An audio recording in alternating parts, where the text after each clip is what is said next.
देख लें। गुरुजी को हमारा प्रणाम। आइए आसन पे विराजिए। सुखी भव, सुखी भव। गुरुदेव, आप हमारे कुलगुरु हैं। आपने सुंगेरी से वापस आकर हमारे घर को पवित्र किया है, इसलिए हम सब बहुत आनंदित हैं। स्वामी, हमारी एक इच्छा है। 10 वर्ष पहले हमारे 1 वर्षीय पुत्र श्री राम नायडू की मृत्यु हो गई थी। तत्पश्चात हमें कोई संतान नहीं हुई। भविष्य में हमारे भाग्य में संतान योग है। बालक, चिंता मत करो। आपको संतान योग नहीं है ऐसा किसने कहा? आप अपने कुल देव को भूल चुके हैं। आपके पूर्वज हर बौद्ध पूर्णिमा को गुटविल राज के प्रजाओं से मिलकर शिखर के ऊपर जाकर वहां गड़े खंबे पर ज्योति को जलाकर पूजा करते थे, रात वहीं बिताते थे। यही उनकी परंपरा थी। इस बात को आप पूरी तरह से भूल चुके हैं, इसलिए आपकी जिंदगी में इतना बड़ा दुख आया है। अगली पूर्णिमा बौद्ध पूर्णिमा है और इस दिन आपको एक कार्य करना है। आपकी मन्नतें जरूर पूरी होंगी। अवश्य स्वामी। एक बात याद रखना, इस अखंड पूजा को बिना किसी रुकावट के आपको संपन्न करना होगा। जी अवश्य गुरुदेव, हम दोनों मिलकर उस पूजा को सफल करेंगे। शीघ्र ही संतान की प्राप्ति होगी। अब हम चलते हैं। महाराज, कुमार मल्लप्राय के दिए हुए तलवार को पूजा में रखने का समय आ गया है। ठीक है शास्त्री जी। युवराज जी, आपके लिए प्रसन्नता की बात है। आने वाली बौद्ध पूर्णिमा को बलबीर और तिम्मा दोनों पहाड़ पे जाकर के पूजा करेंगे और वहीं पर रात भी बिताएंगे। वो पूजा कर रहे हैं और रात वहाँ बिता रहे हैं, तो इससे हमें क्या? पिताजी, अपनी बेकार की बातें बंद कीजिए। ये लो। धन्यवाद युवराज जी। मंत्री जी, इतना अच्छा मौका हमें फिर कभी नहीं मिलेगा। किस्मत ने खुद दरवाजा खटखटाया है। अरे पागल दरिद्र, किस्मत तेरा दरवाजा खटखटाई। क्या सोच रहे हैं आप? कुछ नहीं, क्या व्यूह रचना ये सोच रहा हूँ मैं। उस बालवीर को पूजा के दौरान ही कुलदेव की पूजा की बलि बनाना है, तिम्मा को पाना है। इसके लिए जितनी भी फौज की जरूरत है तैयार कीजिए। कुमार फणींद्र, ये क्या कह रहे हो तुम? मदिरा के नशे में कुछ भी बोल रहे हो। सीता को पाने के लिए रावण का क्या हुआ पता है ना? तिम्मा से भी सुंदर लड़की ढूंढ कर तुम्हारी शादी करवाऊंगा। आप अपनी बकवास बंद कीजिए। मुझे तिम्मा चाहिए। मेरे जीते जी ये नहीं हो सकेगा। तो ठीक है, यही सही। क्या? आपके मारने के बाद तो हो सकता है।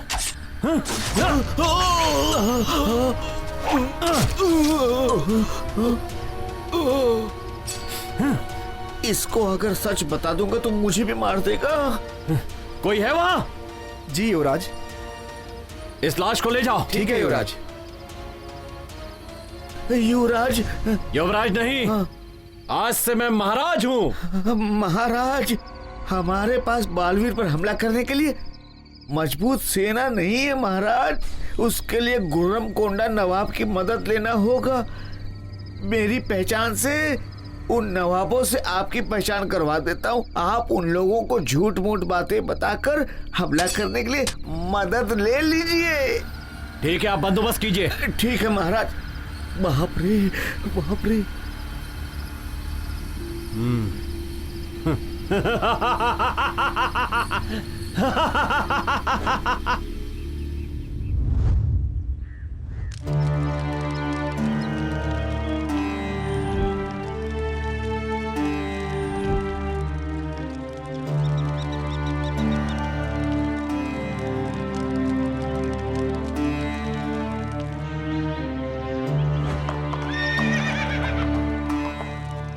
प्रभु, वो फणींद्र गुर्रम कोंडा नवाब के साथ अपने पे हमला करने आ रहे हैं। ऐसा है क्या? देखते हैं कितनी चर्बी है।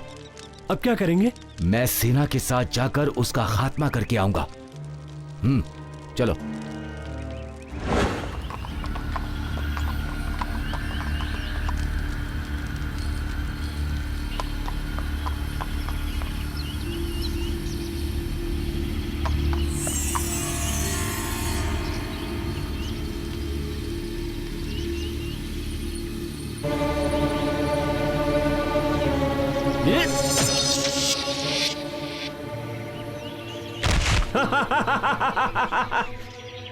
यही हाल तुम्हारे राजा का भी होगा। हाँ?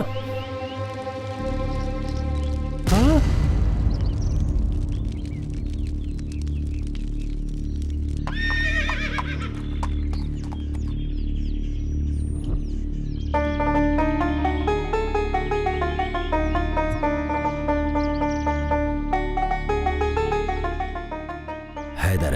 तुम अपने जीवन में बहुत बड़ी भूल करने जा रहे हो। फणींद्र ने अपने पिता की हत्या करके उनका दोष बालवीर के सर पर मढ़ दिया है।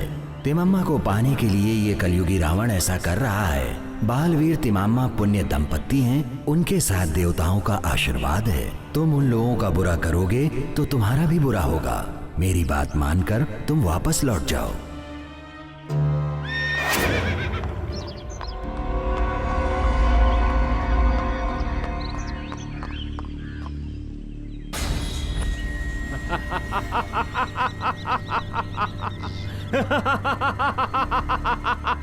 खामोश।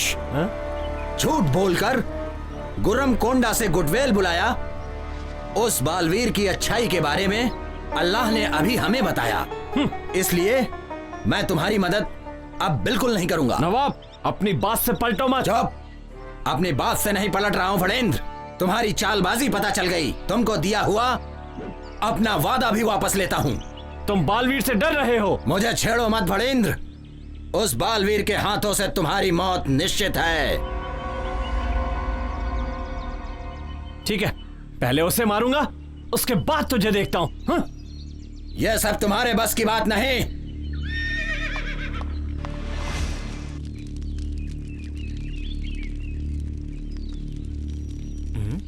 मंत्री जी, क्या बात है? प्रभु, वो फणींद्र गुर्रम कोंडा नवाब की मदद से हम पर हमला करने वाला है। हाँ? इतना ही नहीं, सेनापति मल्लैया वो भी मारे गए हैं। हाँ? और फणींद्र इस पहाड़ी पर पहुंच चुका है। हे भयभीत मानव, हम पूजा में बैठे हैं, तभी हमसे तो युद्ध करने आया है। बालवीर, ये तुम्हारी आखिरी पूजा है। मुंह बंद कर, तू हमारे पैरों के नखों समान भी नहीं है। तो मुकाबला कर। जीवित नहीं छोड़ूंगा।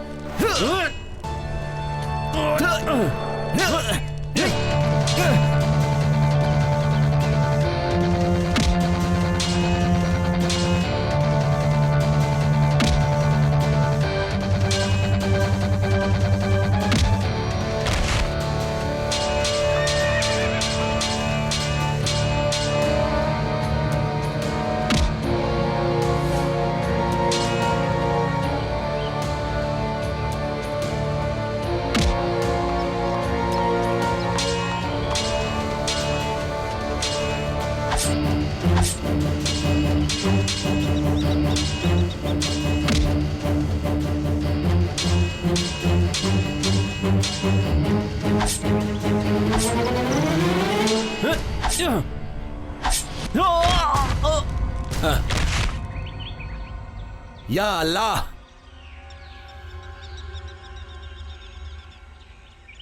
बालवीर, तुम्हारा धैर्य, साहस और वीरता देखकर तुम्हारा गुलाम बन गया मैं। ये फणींद्र मुझसे झूठ बोलकर यकीन दिलाकर तुमसे युद्ध करने के लिए ले आया था। हमें माफ कर देना। अब ठीक तो है ना?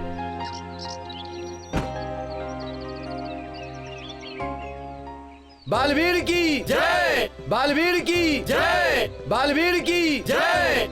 बालवीर, अब मैं चलता हूं। वो विष लगी हुई तलवार थी। उस प्रहार से पूरा शरीर विषमय हो गया है।